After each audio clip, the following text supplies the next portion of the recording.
آپ کو اس کے کریکٹر اور ایٹیچیوڈ پہ کام کرنا پڑے گا. آپ کو وہ جو 21 سینچری کے گریجویٹ ایٹریبیوٹس ہیں وہ اس کے اندر لے کے آنے پڑیں گے. وہ کیا تھا؟ Clarity of purpose.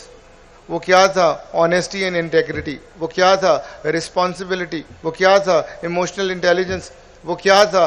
Patience and gratitude. وہ کیا تھا؟ Empathy and compassion. وہ کیا تھا؟ سیلف لیس سروس، ہیوملٹی. اور صرف 2 ایسے تھے جو شاید ٹیکنیکل تھے، ایک ٹیک سیوی ہو اور دوسرا کمیونیکیشن سکلز ہو. تو یہ جو سارے ایٹریبیوٹس تھے، جب بھی آپ کسی کو ایٹیٹیوڈ یا کریکٹر کی طرف لے کے جاتے ہیں تو سکھانے کا سب سے اچھا طریقہ ہوتا ہے کہ رول ماڈل لے کے آئیں. تو یونیورسٹی نے فیصلہ کیا کہ اگر رول ماڈل بننا ہے تو وہ فیکلٹی کو بننا پڑے گا. میں تو سمجھتا ہوں کہ شاید یہ جو بچوں میں یہ چیزیں نظر آئیں، شاید فیکلٹی کا اس میں کوئی ہاتھ ہو، وہ اس طرح انسپائر نہ کر رہی ہو جس طرح پہلی فیکلٹی کر رہی تھی. تو فیکلٹی کے ساتھ سیشن ہوئے، ڈینز کے ساتھ سیشن ہوئے، اور پھر ڈیسائیڈ کیا گیا کہ ہمیں ایک الٹیمیٹ رول ماڈل چاہیے، ایک ایسا رول ماڈل جو سکسیسفل ہو اور اسے دیکھ کر ہم بھی سکسیس حاصل کر سکیں. تو بڑی تلاش کی گئی. کبھی امریکن پرانے پریزیڈنٹس کی طرف دیکھا گیا، کبھی مارگریٹ تھیچر کی طرف دیکھا گیا، کبھی نیلسن منڈیلا کی طرف دیکھا گیا، کبھی گاندھی قائد اعظم کی طرف دیکھا گیا، لیکن ایک شخصیت یا پرسنالٹی دنیا میں ایسی تھیں جن سے بڑا لیڈر کوئی نہیں تھا. انہوں نے بہت کم ریسورسز میں بہت بڑی چینج کی. اور یہ ہم نہیں کہتے، مائیکل ہارٹ کہہ رہا تھا. 100 گریٹ پیپل میں اس نے لکھا ہے، اپنی بک میں اس نے رینک کیا ہے کہ جو سب سے بڑی لیڈرشپ کی شخصیت ہسٹری میں گزری ہے وہ حضرت محمد صلی اللہ علیہ وآلہ وسلم تھے. پہلے میں تھوڑا گھبرایا کیونکہ مولانا حضرات نے سمجھایا تھا کہ جو ملے گا آخرت میں ملے گا، دنیا میں کچھ نہیں ہوگا. تو کسی دوست نے بتایا کہ میرے نبی نے جو دعا یاد کرائی ہے وہ تو ربنا آتنا فی الدنیا حسنۃ وفی الآخرۃ حسنۃ ہے، کہ پہلے دنیا کی بھلائی مانگی گئی پھر آخرت کی. سیف اللہ سول صاحب بیٹھے ہیں ہنس رہے ہیں، یہ ہیں وہ ہمارے استاد. پھر بتایا گیا کہ نبی پاک صلی اللہ علیہ وسلم نے تو دنیا میں ساری کامیابیاں حاصل کی اور بشری تقاضوں پہ محنت کر کے لی. جب انہیں ذمہ داری سونپی گئی نبوت کی تو انہیں کوئی معجزہ نہیں ملا، انہیں کوئی فوج نہیں ملی. اللہ تعالیٰ نے صرف پیغام دیا کہ لوگوں کو جا کے بتائیں اللہ ایک ہے. اور میرے نبی کا بلیف ان اللہ کیسا تھا کہ انہوں نے کسی معجزے کی ڈیمانڈ بھی نہیں کی، کسی فوج کی بھی ڈیمانڈ نہیں کی اور چل پڑے. سارے دوستوں کو اکٹھا کیا، عزیزوں کو اکٹھا کیا اور دعوت دی. تو لوگ تو شک کی نگاہ سے دیکھتے ہیں. انہوں نے معجزے کی ڈیمانڈ کی تو انہوں نے کہا مجھے جانتے ہیں؟ انہوں نے کہا جی ہاں آپ کو جانتے ہیں، آپ صادق اور امین ہیں. میرے نبی بننے سے پہلے صادق اور امین تھے. دیکھیں کیا برانڈ تھا ان کا ماشاءاللہ. تو انہوں نے کہا میں کہہ رہا ہوں کہ اللہ ایک ہے اور اللہ ہی سب کچھ دینے والا اور اللہ کے سوا کوئی نہیں، تو تمہیں یقین کرنا ہوگا. یعنی کہ انہوں نے اپنے کریکٹر کو اللہ تعالیٰ کی گواہی کے لیے پیش کیا. تو دوستو پچھلے دنوں جو سب سے بڑا سپیریئر میں کام ہوا ہے، لوگ سمجھتے تھے یہ شاید یونیورسٹی کا کام نہیں ہے کریکٹر، تو بھائی فلرشنگ سوسائٹی بنانا یونیورسٹیز کا ہی کام ہے. افسوس کہ ہم اس اکنامک ریولیوشن میں بھول گئے کہ ڈاکٹر انجینئر تو بعد میں، انسان بنانا ہمارا پہلا کام ہے.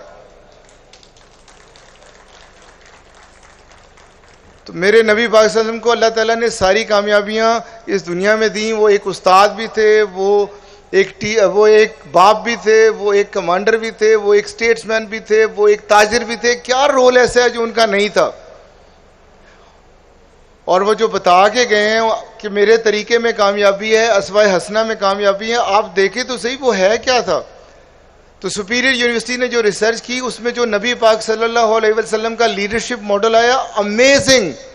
آج تک شاید ہزاروں لیڈرشپ کے ماڈل آپ نے اور میں نے دونوں نے پڑھے ہوں. میں بھی لیڈرشپ کا طالب علم ہوں، میری پی ایچ ڈی HR میں ہے. لیکن جو نبی پاک صلی اللہ علیہ وسلم کا ماڈل آیا وہ آج بھی اتنا ہی ریلیونٹ ہے جتنا 1400 سال پہلے تھا. جو مسلمانوں کے لیے بھی وہی ہے، غیر مسلموں کے لیے بھی وہی ہے. جو ہر زبان ہر ریجن کے لیے وہ انسائڈ آؤٹ اپروچ کا ماڈل تھا. اس ماڈل میں پہلے بندہ اپنے آپ کو خود بدلتا ہے، پھر دوستوں کو دعوت دیتا ہے، پھر سوسائٹی کی طرف جاتا ہے. اس ماڈل میں اپنے آپ کو بدلنے کے لیے جو پہلی ورچو تھی وہ بلیف ان اللہ تھا.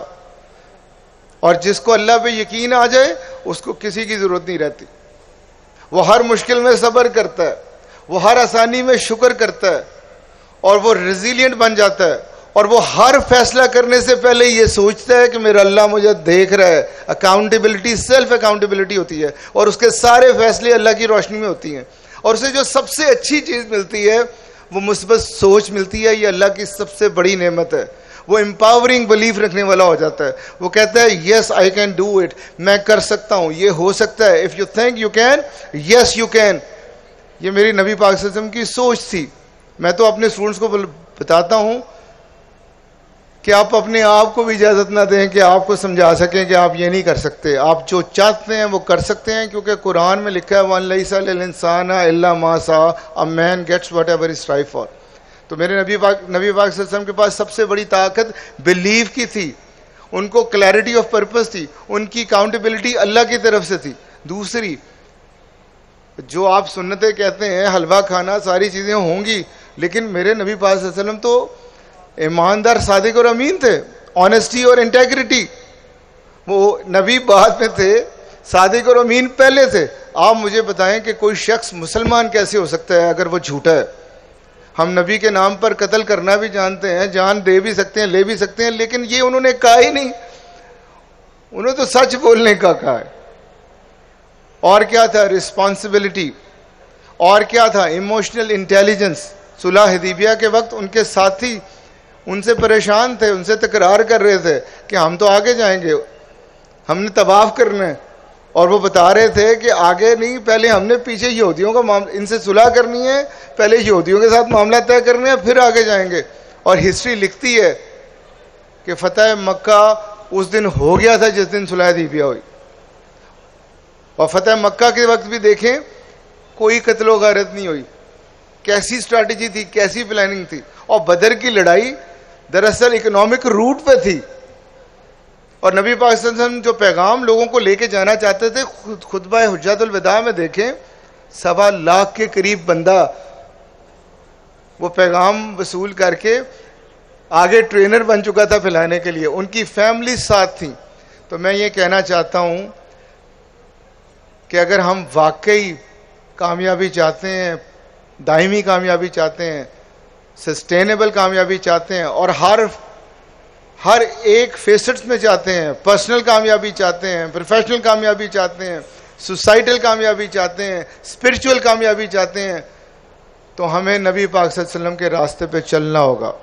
ہمیں سچ بولنا ہوگا, ہمیں ذمہ داری سے کام کرنا ہوگا, ہمیں ایموشنلی انٹیلیجنٹ ہونا ہوگا, ہمیں صبر شکر سیکھنا ہوگا, ہمیں لوگوں سے ایمپتھائز کرنا سیکھنا ہوگا, ہمیں کمپیشنیٹ ہو کے لوگوں کی مدد کرنا سیکھنا ہوگا, ہمیں سیلف لیس ہونا ہوگا اپنی ذات کے بغیر, ہمیں سچ کی حمایت کرنی ہوگی, ہمیں بہادری دکھانی ہوگی, ہمیں اسٹریٹجک تھنکنگ اور وزڈم پہ زور دینا ہوگا, سوچ کے سمجھ کے نبی پاک صلی اللہ علیہ وسلم کی طرح فیصلے کرنے ہوں گے. تو آج بس اسی پیغام کے ساتھ کہ اگر آپ اپنا برانڈ پرسنل بنانا چاہتے ہیں یا پروفیشنل بنانا چاہتے ہیں تو آپ کو نبی پاک صلی اللہ علیہ وسلم کی زندگی کو اسٹڈی کرنا ہوگا اور ان کے راستے پر چلنا ہوگا. بات بڑی لمبی ہو گئی, آپ انتظار کر رہے ہوں گے آج کی ایکٹیویٹی آگے چلے, تو میں اسے وائنڈ اپ کرتا ہوں. وائنڈ اپ کرنے سے پہلے ایک دفعہ پھر میں آصف عزیز صاحب جو الومنائی کو ہیڈ کر رہے ہیں اور جنہوں نے یہ فنکشن ارینج کیا, ان کا شکر گزار ہوں. مریم صہیب صاحبہ جو ہمارے اسکول آف کلنری آرٹ کی ہیڈ ہیں, جنہوں نے آج یہ جتنے پکوان ہیں, جتنا اہتمام ہے آپ کے گھر کا ہے, جنہوں نے یہ سارا انتظام کیا, ان کا شکر گزار ہوں. اپنے بڑے بھائی جان director the Superior Group Chaudhry Abdul Khaliq صاحب کا شکر گزار ہوں. یہ میرے وہ اسپانسر ہیں, یہ میرے وہ مینٹور ہیں, یہ میرے وہ کوچ ہیں جنہوں نے مجھ پہ ٹرسٹ کیا.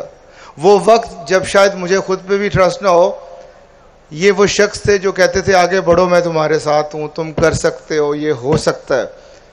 تو اللہ تعالیٰ میرا اور آپ کا حامی و ناصر ہو. جتنے مہمانان گرامی آج تشریف لائے ہیں عمران بھائی کے سمیت, میں ان سب کو خوش آمدید کہتا ہوں, اور اس یقین کے ساتھ کہ یہ ملک آگے بڑھنے کے لیے بنا ہے, یہ ملک ترقی کرنے کے لیے بڑا ہے, اور سپیریئر یونیورسٹی اپنے گریجویٹس کو پاس کر کے اس ملک کی ترقی میں جو اپنا حصہ ڈال رہی ہے وہ ڈالتی رہے گی, اور میرے سپر ہیروز میرے الومنائی اس ملک و قوم کی خدمت کرتے رہیں گے۔ پاکستان زندہ۔